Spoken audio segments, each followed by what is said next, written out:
Welcome to Magical Aspirations, a podcast for magical people where we aspire to gather all of the knowledge magic has to offer. This is a place to illuminate and demystify all things magical.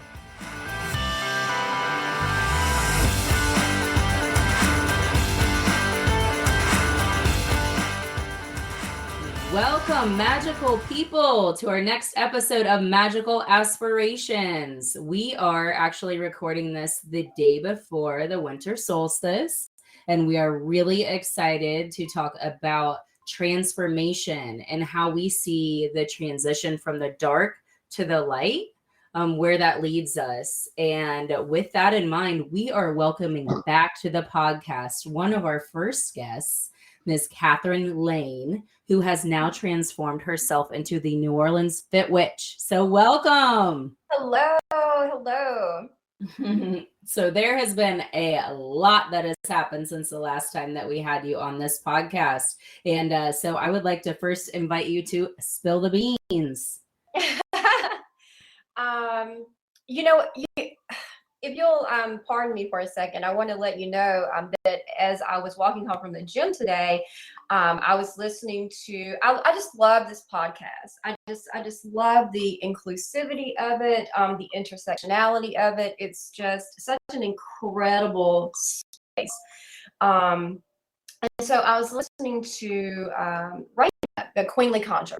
I was listening to her, and I thought it was very interesting that we had two Leos, you and Raina, Miss Queenly Conjure, two Leos in the podcast and talking about transformation.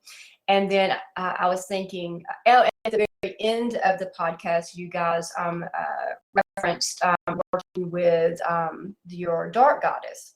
I said, oh, how interesting that I am the guest today, and I am a Scorpio, and one of my patron goddesses is Hail. I think most people know that I work I'm a Norse witchcraft practitioner, and I work with the Norse pantheon.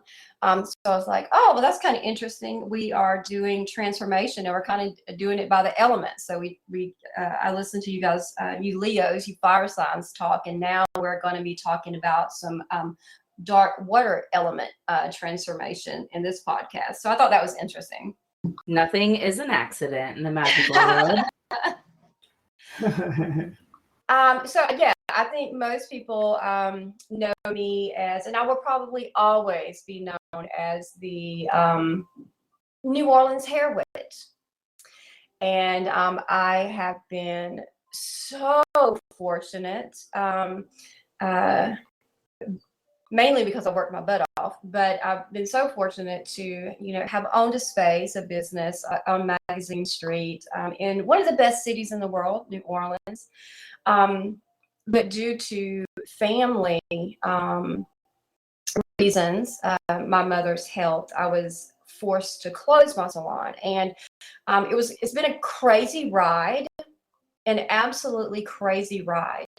I feel like I have been like the main character, Santiago, in the book, The Alchemist. So I decided to move, this was in the summer, I decided to move back home and take care of my mother, who had was diagnosed with early dementia and some serious health problems. After I made that decision, shortly after I made that decision, I realized that was too much for one person to carry. I couldn't do it. I couldn't do it. And so I had to make another hard decision to provide care for her elsewhere.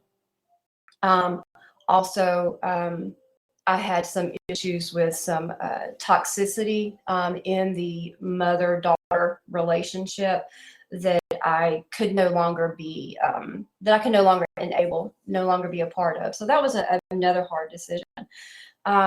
So I decided to stay in New Orleans. I provided care for her in Alabama, and she went back home. So that left me with Medusa's Lair being closed. Well, I was already, and I think most people was watching me. I was already transitioning over to wellness coaching. Had started bodybuilding, and then I was just working part time at someone else's hair salon. And I was like, I'm not. This isn't who I am anymore. This is not who I am. And I really, I struggled with my decision to leave hair for quite some time. And then because it was my identity. It was what I had done for 20 something years. It was my brand. It was what everybody saw me as. And then I felt like that was my gift of healing. It was my expression, the way that I express my creativity. And I did, so I struggled with that.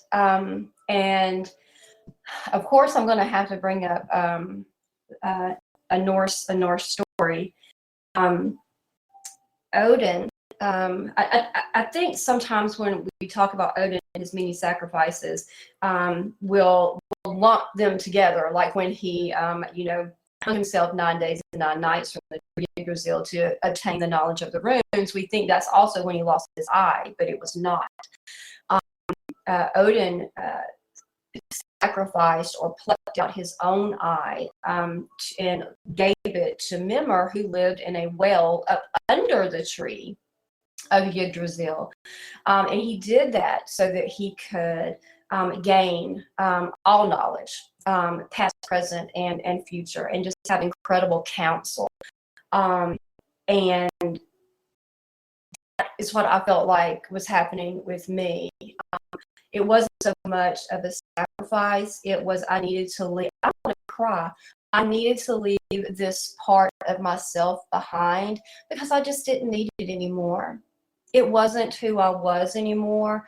And I needed to go into a different direction. So I decided to retire from hair and pursue a different path of expression and healing. And so now I've thrown myself completely into wellness coaching, mind, body, and spirit. Medusa's Lair has taken on her own transformation. She's I'm right now working as a pop-up out of 2 different locations temporarily until we find another brick and mortar. That'll come when the time is right. But I have dedicated myself solely to wellness coaching, and I'm training currently for 2 bodybuilding competitions. So that's pretty much my full-time job right now. So I feel like I'm training all the time. Whew, that was a mouthful. Wow. Damn. Well, I got so excited earlier to introduce us here. We are joined by Annalisa and Adriana. Hello, ladies. Hey, y'all. They're like, hey, we're over here listening. And this, of course, is Reverend Raven. But man, I am just so excited for this conversation, just watching Kathryn's transformation. And the last time we had her on, we were talking about spiritual nutrition. Yes. So I was wondering if the co-host had any questions for Kathryn in regards to spiritual nutrition. Yes, because I follow you very closely because you are a hugely uplifting source of material on social media, where I've tried very much recently to just like purge all of the bullshit out and things like you stay on because you are just so I am astounded by your evolution. Like you talk about it all the time, 50 fit fabulous. Like what is it like? And that's a good point to bring it back to spiritual nutrition. What is it like to literally be just like slamming the idea of what it means to be a 50-year-old woman in this society just into the fucking ground? Oh my God, I freaking love it. I have recently, well, when I was in my 20s and 30s, I was a fire performer, and now I still, every now and then I'll pop up and I'll do something, but I kind of put it down, and I had always wanted to be an aerialist. I've always wanted to do that, and so a few weeks ago I decided, you know what, I'm going to do this thing. And so I contacted the owner of Awakenings NOLA, and I told her exactly what I wanted to do. And she's like, well, and I want to perform. And she's like, well, this is what you need to do. I said, I'm going to do that thing. Here's my money. Teach me. And so, I'm going to be teaching. I mean, I've been taking classes. I really had such an awakening when my mother stayed with me, and I do not want to. I do not want to have any disrespect in what I'm about to say at all. I honor my mother, and I love her absolutely dearly. But I sat back and watched this woman limit herself, and I saw a walking generational curse. I saw loss of potential. I mean, you've got abundance, prosperity, and just literal magic at your fingertips, yet you choose to be afraid of it. And I said, nope, not going to happen to me. Not today, right now, in this moment. We're changing all of this. And I know that I remember in our first interview, I had mentioned that my father had committed suicide. So here I have these two parents. Neither one of them showed up in their life. Neither one. And so neither one could pass that down. So even though I feel like I have been a good role model for my children, and I've worked really hard, there's so much more. There's so much more that I want to teach them and show them. And the buck stops here. There will be no more poverty mindset. There will be no more restrictions or lack. There will be no more limits at all in my family or in my mindset. It all stops and starts with me. So I grew up in I'm a product of the late 70s and 80s, and there's so much ageism. I mean, even now it's rampant, but back then, I mean, women, you were done when you were in your 30s. Especially at 40, you were over with. And especially if you went through menopause, we didn't even talk about that. I mean, literally, I don't remember my mother or grandmother even talking about it because it was something to be ashamed of. And now I'm like screaming it from the rooftops. The three phases of women, mother, maiden, mother, crone. Whether you have children or not is completely irrelevant. We're just talking about that age. And now crone.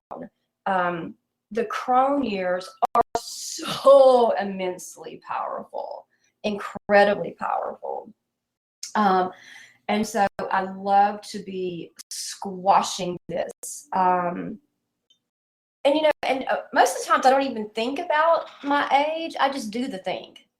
I do the thing because I want to do the thing. I think that makes all the difference, though. Because it's just a number, and it's just how you feel, and clearly, like, your magic feels good, like, despite the age. Like, you would probably you don't look 50, you look amazing. Well, thank you. I appreciate that. But yeah, I just do the thing because I want to do the thing. I love that.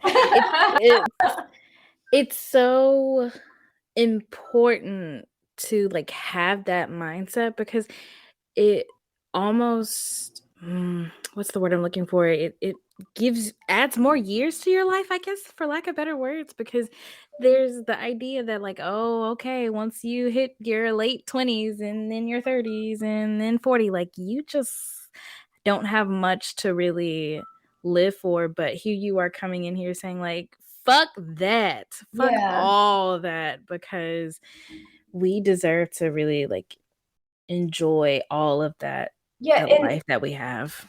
I think I kind of walked around or danced around the spiritual nutrition part of the question. So spiritual nutrition and the age that I am. So if we actually look at spiritual nutrition, what you are first, let's talk about what you're feeding your brain. Okay. I love that Annalisa was talking about, you cut back on your social media. I was reading a book, and then I was following up with some online articles the other day about doing a dopamine detox, and how that is so important. Cutting these instant gratification things, out of your life. And social media is a huge one of those. You cannot expect your mind, body, and spirit to function at a high vibration if you're feeding your brain and surrounding yourself with low vibrational information. One of the things that happened to me when I decided to close Medusa's lair and make this transition, I was so fortunate that I hired a business coach, and she has become a dear, dear, dear friend, and she just has revolutionized my thinking. That I actually had to stop associating with anyone or anything that was not at the level or higher that I aspired to or that I wanted for my aesthetic. So, of course, that meant, cutting out some social media things. I hardly ever watch TV anyway, but not going to certain environments. And then, unfortunately, I have had to cut people out of my life as well. Of course, I hold these people in such grace and love in my heart, but they are not the vibrational match that I want in my life. And if we think about the food that we're eating, you can't expect your body to function, like this. Like you think about a car, you can't expect your body to function like this race car, high performance, if you're not giving it the fuel that it needs on a regular basis. You don't have to be perfect. It's not about perfection. It's about progress. So, I mean, if you're not giving your brain foods that can produce quality serotonin, if you're ingesting things that are always raising the cortisol level, your stress level, if you're ingesting foods that's always causing inflammation, and you do this year after year after year after year, then yeah, when you get 50, you're going to have health problems. You're going to have, mental health issues. You're not even setting yourself up for. I said this before in the first interview. You're not even giving yourself a fighting chance. You're not even setting yourself up for success. Now, of course, there's nuances in this, okay? Because you can have, hereditary things that run in the family. We're not talking about that. We're just talking about providing yourself a good foundation. Yeah, that's important. So I'm interested to know how your nutrition shifted. You were mentioning about like raising cortisol level, which we all have collectively experienced that over the past 2.5 years, if not longer for some. But anyways, since you've had this huge fucking transformation, how has your nutrition shifted since the last time I talked with you? Well, I was vegan then. I'm still vegan now. I think the only shift has been that I am dieting for a show, bodybuilding competition, and it will be in Kenner, by the way. I'm doing the Louisiana Muscle on April the 29th, and then I'll be in Baton Rouge on July the 22nd. But the only thing that's really shifted is that we're really having to watch, macros and things, because I have to be in a caloric deficit to get the body fat down really low. I do want to stress anybody listening to this that when you see those bodybuilders on stage, that is actually unhealthy. Okay, it is not healthy for your body fat to be that low. You are just showing your package. You're showing the muscle that you have built during off season. And in order to do that, you got to get your body fat percentage really low. So please, nobody think that you should have your body fat percentage that low. So yeah, I'm just tweaking the diet. I haven't really made any changes because I was already eating extremely healthy. Right now, like I said, it's just all focused on the. I did have this thought the other day when everybody was doing that AI photo. Oh my God. That was driving me crazy. Yes. And not trying to hurt anybody's feelings, if y'all have done it, but I've got some wellness clients, and I have some that have done absolutely incredible. I had one lady that she's lost 85 pounds. Horrible challenges. Oh my God, I can't believe that she did it through the things that have happened to her. And then of course, I've had some that have fallen off the wagon, and I'm like, if y'all spent as much time meal prepping and meal planning as you did photoshopping this AI thing, you wouldn't have problems with your meal plans and stuff. We'll spend more time on the AI stuff and stuff like that than we will honoring our own body that is the house for our spirit.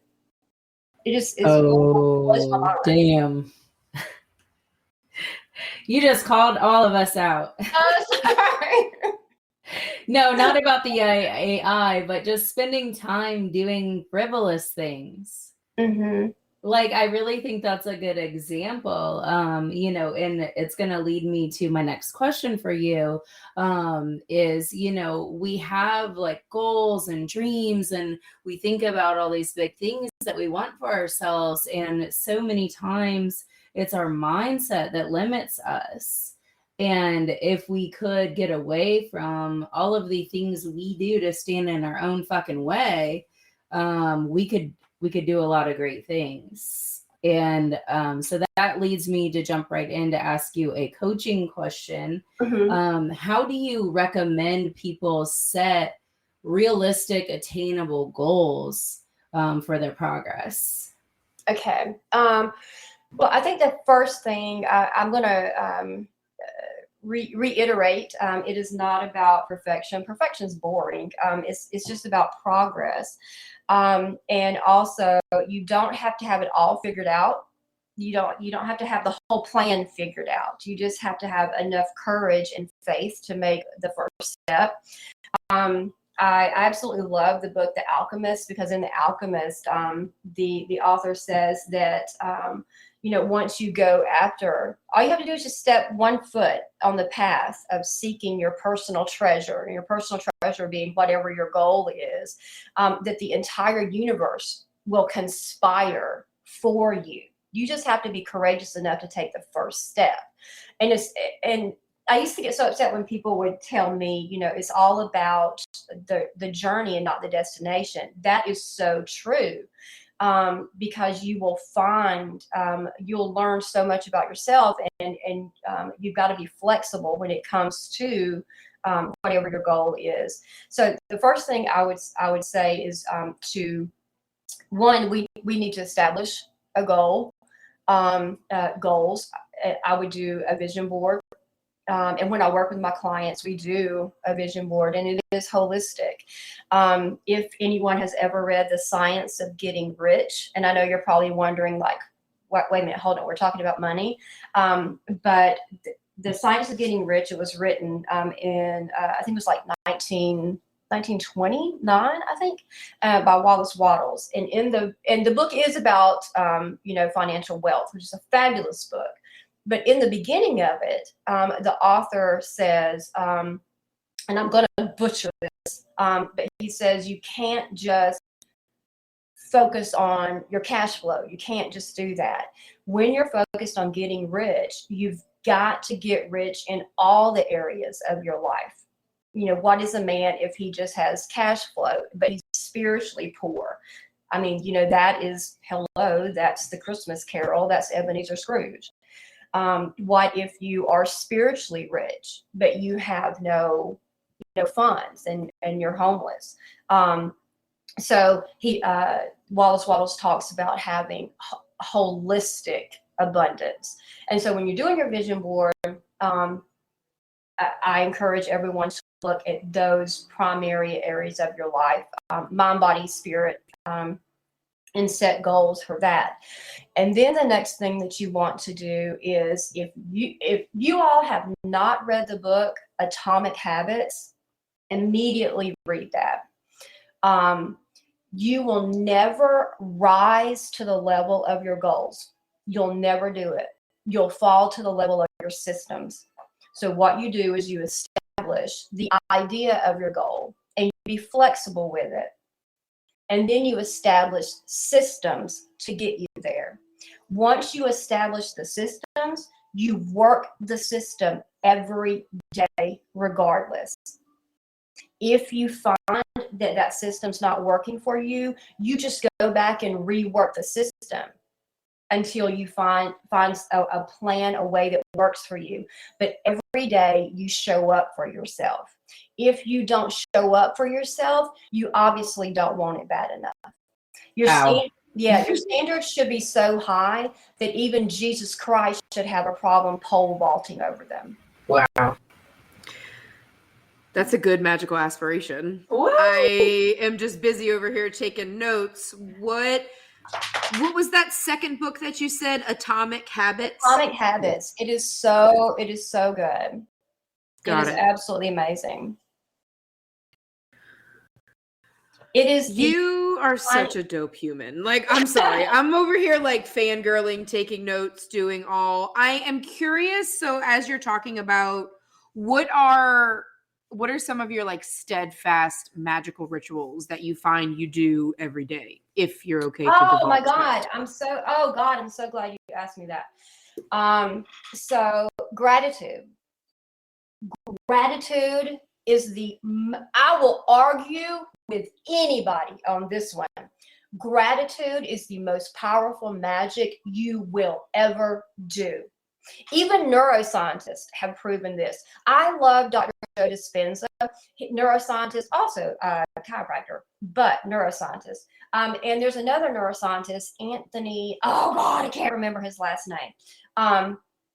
But even neuroscientists have proven that the act of gratitude raises your physical and spiritual and even your mental, your brain frequency, raises the vibration. You attract what you are, not what you say you want. You attract what you vibrate at. That's another reason why it's so important of the food that you eat and the people that you surround yourself with. So gratitude. Let me tell you what I do. This is so hysterical. My close friends make fun of me. Okay, so I gotta be careful when I say this because she might hear me. Every morning, my Alexa, I say, good morning. And I have a routine. I have all these routines programmed into her. And every morning when I say good morning, she plays this long list of gratitude affirmations. And so I start my day immediately with gratitude affirmations. Gratitude. There's another, I'm throwing out all these book references. This is another oldie book, The 7 Habits of Highly Effective People. That is one of the 7 habits. 7 habits of highly effective people. And those habits were actually taken from millionaires and multi-millionaires and billionaires. And in that 7 is the act of gratitude. And my favorite thing that is always about gratitude is that it's the simplest magic that anybody can do. You literally don't need anything. That was when I was in some of my most dark times. Even if it's just the simple affirmation of like, I'm happy to be alive. I'm happy. So like I'm grateful to be alive. Like that is something I've clung on to many, many times over. I think that's a great tip for everybody to really remember. Yeah. Even if it's just the breath in your lungs, right? Absolutely. And when I talk about gratitude, I can feel a recoil in some people. One of the books that I'm reading right now is Viktor Frankl's Man's Search for Meaning, and I'm not sure if you're familiar with the book. I wish I had read it years ago. He was a survivor, and I'm not going to say concentration camps because that's not what they were. They were extermination camps. He was a survivor of the Holocaust, and he was a psychiatrist. And he wrote a book about surviving those extermination camps. And he was in the book he talks about your mindset and about being happy in any situation that you're in and finding something, anything to be grateful for. So here we have Viktor Frankl, who lost everyone in his life, and he is in an extermination camp, not knowing how he's going to die. And even then he found something to be grateful and happy for. Yeah, gratitude is extremely powerful. It will change your life.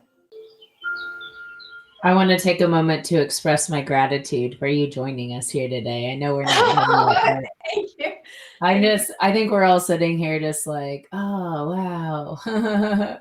Just kind of in awe. I know when I'm going to go back to the story of Odin when he chose to pluck out his eye, and that was his identity, and without hesitation, he did it, and did not care how people would look at him afterwards. And so when I retired from doing hair and had to close Medusa's lair, I'm like, I'm losing my identity. How are people going to look at me now? I'm no longer the New Orleans hair witch. And in that moment, I had to shake myself and say, oh my God, I am so grateful that I have had the opportunity to do this.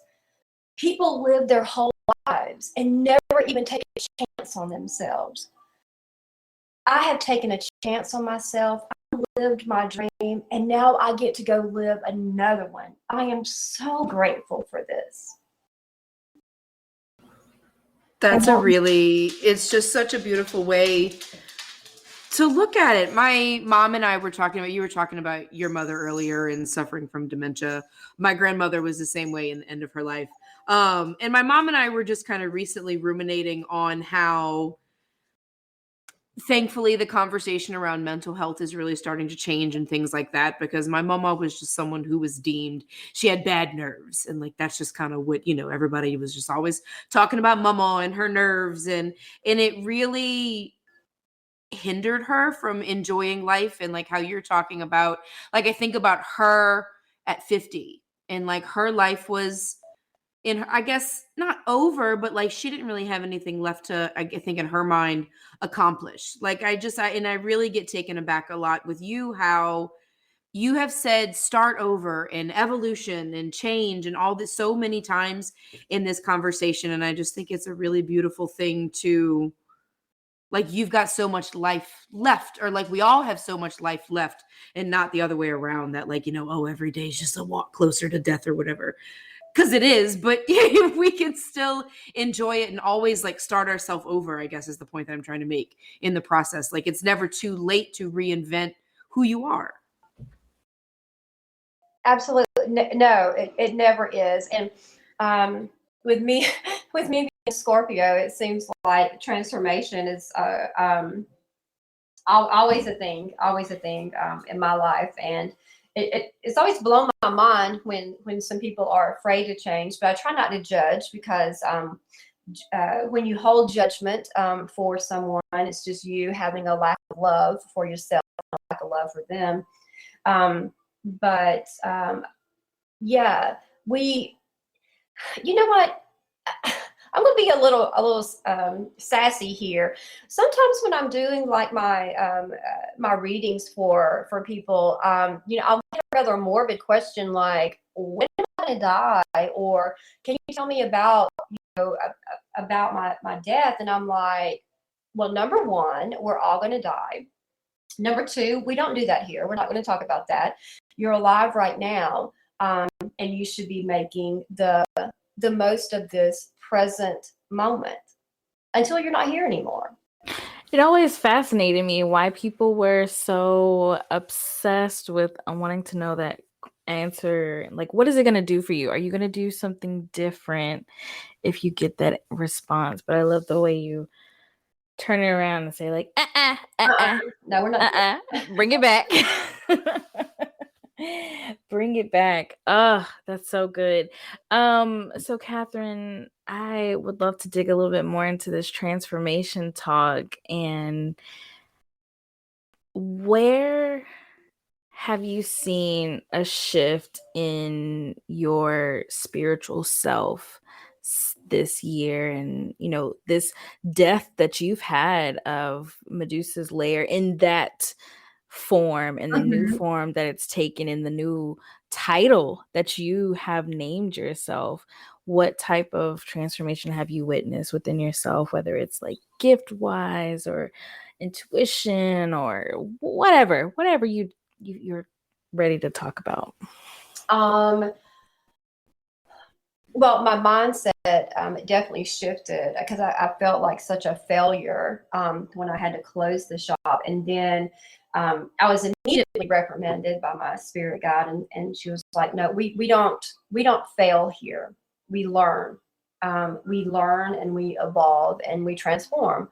And this is the next evolution for you." In that, the process of working through that pain, and in the process of setting those very high goals and new standards for myself, I have allowed myself to experience such a higher vibration, a shedding of old mindsets, of limiting beliefs. I don't even recognize the person that I used to be. Dr. Wayne Dyer, one of his books was "The Sky's the Limit." And I read that when I was actually a child. It was on my father's bookshelf. And I think I was like 10 years old when I read it. But I think about the title and I'm like, the sky's the limit. Oh, that's so low. Your standards are so low. And so, because every day I'm practicing gratitude and I'm working on, feeding my spiritual body and my mind and my physical body with quality, my vibration is running so high that my spiritual abilities are off the freaking chart. I am constantly having to beef up my psychic self-defense because, okay, I will give you an example. I was training one day at the gym, and I was thank God I was by myself in the. I think I had the whole gym to myself. Actually, it was really, really late one night, and I was just so in the zone that I my brainwave frequency had started to shift. This is like when you are meditating. So when you meditate, your brain is functioning is in that beta frequency. Well, I was so in the zone that I was starting to shift from beta over to alpha. And then I stayed in alpha for so long that I started to have an out of body experience. And as I'm lifting, which is not safe, by the way, guys, I've had to kind of like rein that back in. And as I'm starting to have an out of body experience, as I'm dumbbell pressing, the walls of the gym fell away. And in that moment, I had a past life experience. It was literally like something you would see on television, where the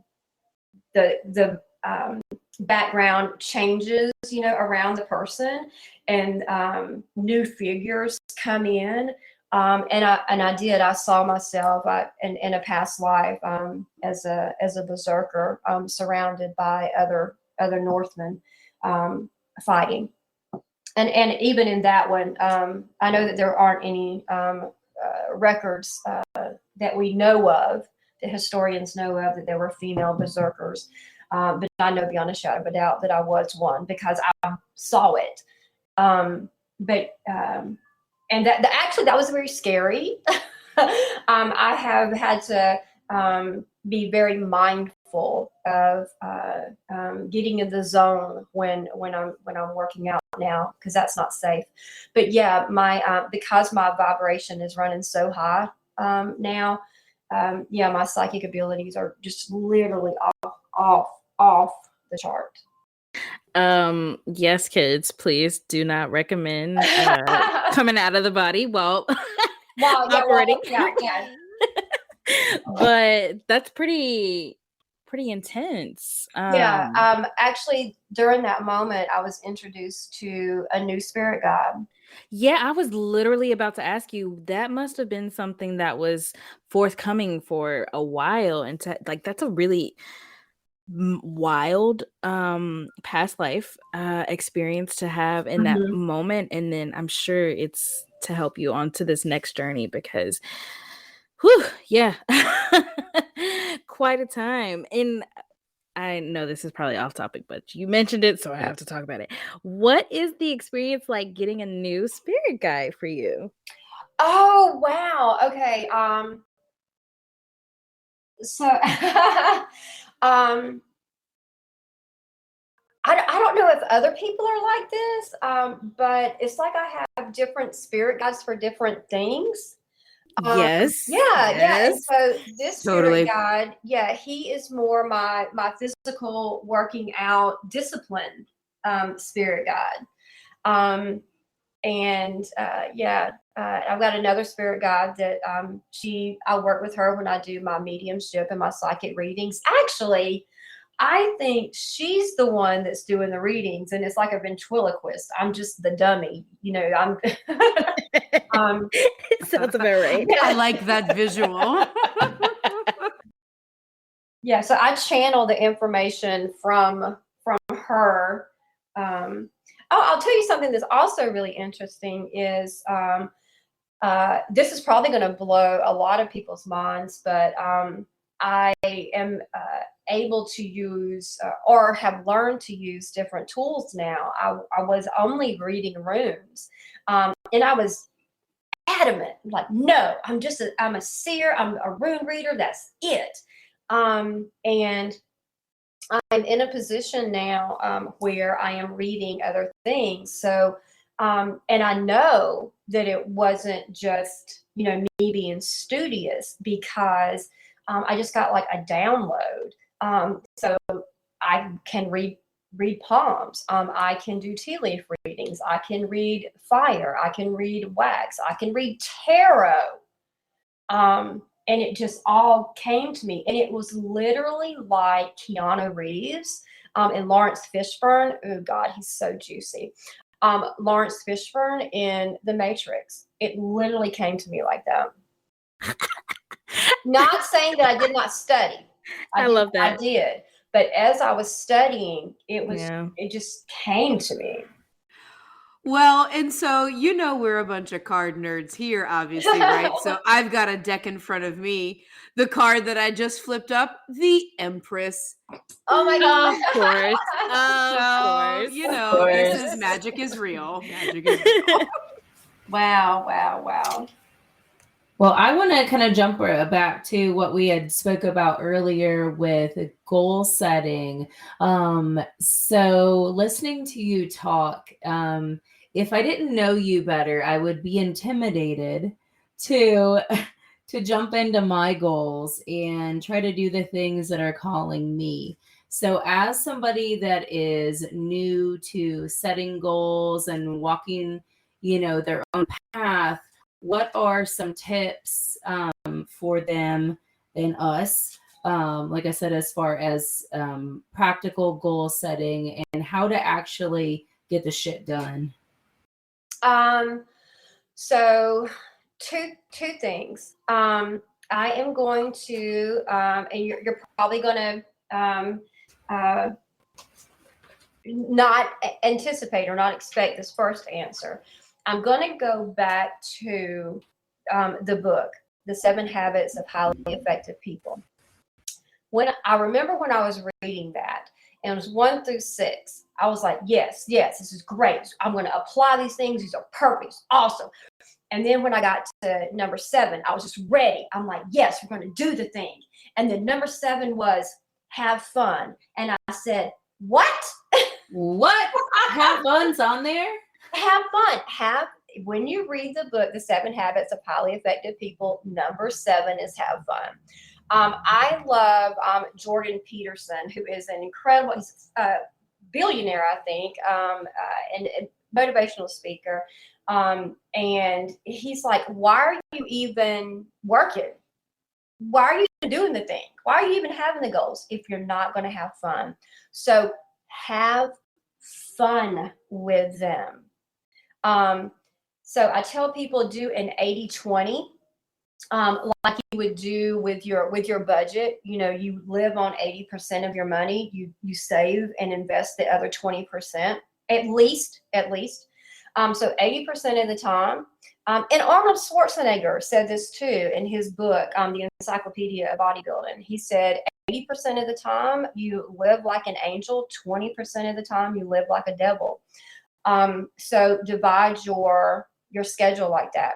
Now, I will say that you do have to be hard on yourself. You do have to plan it out.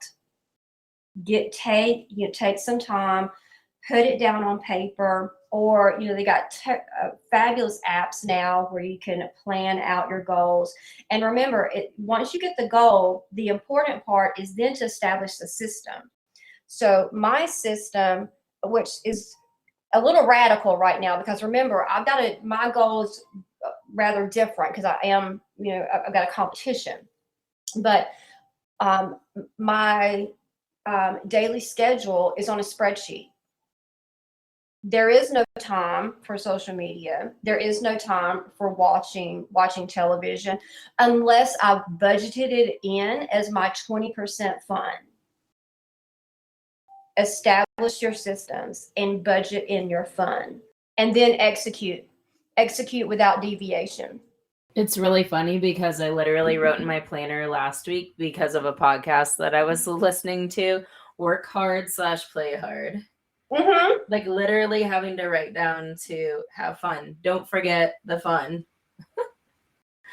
Yeah, there's a type of learning. Oh gosh, I got to go back and look up this word. I know it begins with the letter P. Back to neuroscientists, but they have discovered that your brain can only absorb about 20 minutes of information. Okay, and then it kind of like starts breaking down. It's like, oh my God, I need a break. And so you give yourself about a 5-minute break, and then you can go back 20 minutes, give yourself a break, go back 20 minutes. And that's more effective way of your brain learning. It's the same way for your body. You've got to rest. You've got to have fun. Yes. Is it pronounced Pomodoro Yes, method? thank Yes. you. Yes. Mhm. Mhm. Yeah. Highly recommend that for anybody who is especially neurodiverse because Absolutely. yes. um that's I it's really good and it's affirming to hear you talk about the ways to set the goals and like the different parameters that we have to set for ourselves and the mindset. Because I've just been, we've all got our own personal goals. And of course, with the new year coming up, everybody's in the whole resolution mood and whatnot. And sometimes it can be a little daunting having to set up the system to be successful. Wondering if you have any tips on how to do that. Oh, oh. Okay, let me see. One, be flexible. Don't try to have it all figured out. Just have, an idea of what you would like to achieve, and then work backwards. So I'm just going to use myself as an example. So the show is April the 29th. And so on my calendar, every week is planned out from now until April the 29th. So, I've got it. I think it's very, very important for you to plan ahead as much as you can so that when you have emergencies come up, you are proactive instead of reactive. Most people fail. Most people fail when they're reactive. So establish a morning routine or an evening routine. Give some structure to your days, because if you don't start your day with a plan, your day will plan you. It'll take control of you. And A word. you don't have to be, I love Robin Sharma's book, The 5 a.m. Club, but you don't have to be a 5 a.m. club, especially if your circadian rhythm is different, or if you work, like if you work third shift, you're getting off work at 5 a.m. But establishing, a routine for the beginning of your day and the end of your day. And also know that the best times for meditation and gratitude is first thing in the morning, because your brain is still in a theta and alpha frequency. And right before you go to bed is also the best time, because your brain is starting to shift from its beta over to alpha. So you're more susceptible to your affirmations. But yeah, establishing those routines, plan, and then execute.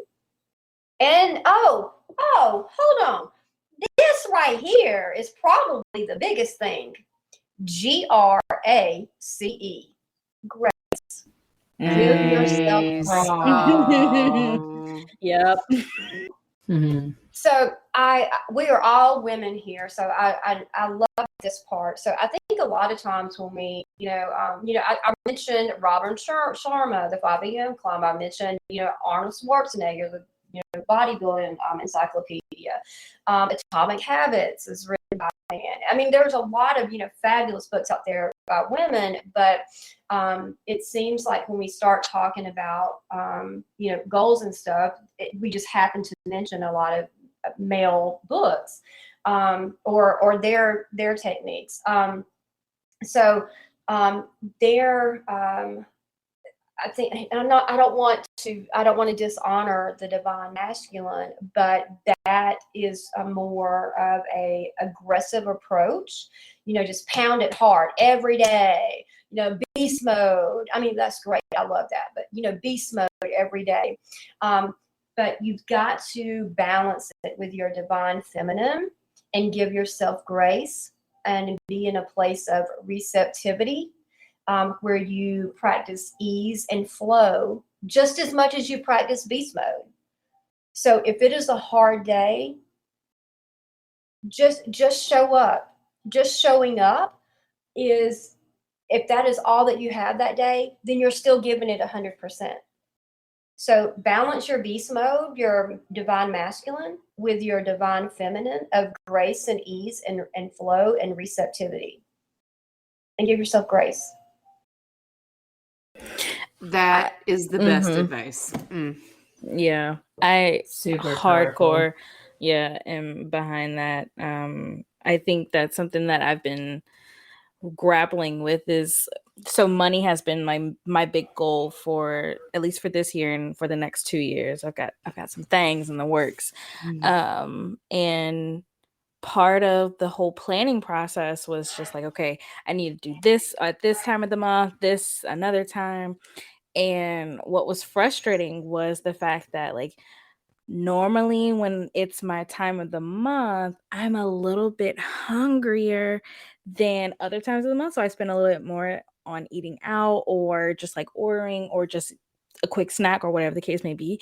And it was fucking with my budget. And I was like, why can't I just be perfect and just like stick to this budget and not sway? And I was getting so frustrated until I had this dream where I was literally just like, just go with the flow. Yeah. Let yourself be. You have a period. Okay, so what? Work around it. You know? And I was just like, oh, duh, that makes sense. Yeah. Like, just go with your own rhythms. Like, it's fine. Yeah, and one thing to add to that too is that you don't beat yourself up the next day about that either. That you're not like, oh man, I really wish that I, did this workout, or I shouldn't have bought this, or whatever. That is part of giving yourself grace, is not bringing it up over and over again. Yeah, we want what you're wanting is you're wanting to be authentic. You know how Brene Brown talks about shame and vulnerability, and she says a lot of times we'll feel ashamed of things because we're wearing a mask of perfection. And so it's just about showing up authentically for yourself and saying, hey, I did this thing. Why did I do this thing? And just learning from that, making adjustments in your plan, and then going on. That's powerful. Going with the flow. Yeah. I can't think of a better note to end on, truthfully. Yeah. Bruce Lee says, I love this interview with him. He says, be like water, my friend. Be like water. Water can flow or it can crash. So there's going to be times when you're going to flow, and then there's other times that you're going to bring it down like a hurricane or tsunami. Choose which one you need to be that day. But you're still water. You're still authentically you. Ashe. I love Thank that. you so much for that. Oh, yes. Well, just tell the people here really quickly, how can they find you, Kathryn? Oh my goodness. Okay, so I'm still evolving. Let me see. Right now I'm on Instagram as the New Orleans Fit Witch. I will be taking on new wellness clients after the first of the year. Medusa's Lair is Medusa's Lair on Instagram, and the medusaslair.com on online. And she, like I said, Medusa's Lair is operating as a pop-up. Now, the change for Medusa's Lair is that she is solely a psychic reading boutique. All different psychic readings and mediumship. That's so fun. I love that. Well, I'm definitely going to be following you, and I'm really excited to watch your evolution as each of us continue to grow and evolve. And we have some great plans for Magical Aspirations this next year for growing and evolving. So we can't wait for y'all to join us in the journey here. Yes, thank you so much. Absolutely love this podcast and all the people that you've had on it. Oh, thank you so much. We're really blessed to have you. Yeah, we're really grateful for you and everyone else's support. Thank you so much. You're welcome. And on that note, stay magical, people. Stay magical. Bye.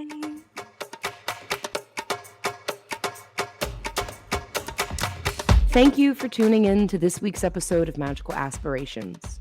Be sure to like and follow us on Facebook and Instagram at Magical Aspirations to keep up with the latest and the greatest from Annalisa, Adriana, and Reverend Raven, and to join in on the Magical Aspirations conversations. Come check out our website, magicalaspirations.com, to find bonuses from our guests, our Magical Aspirations blog, and to reach out to our magical hosts with questions, comments, reviews, or ideas for future episodes. We are so grateful for each and every one of you listening. Thank you again, and as always, stay true to your magic.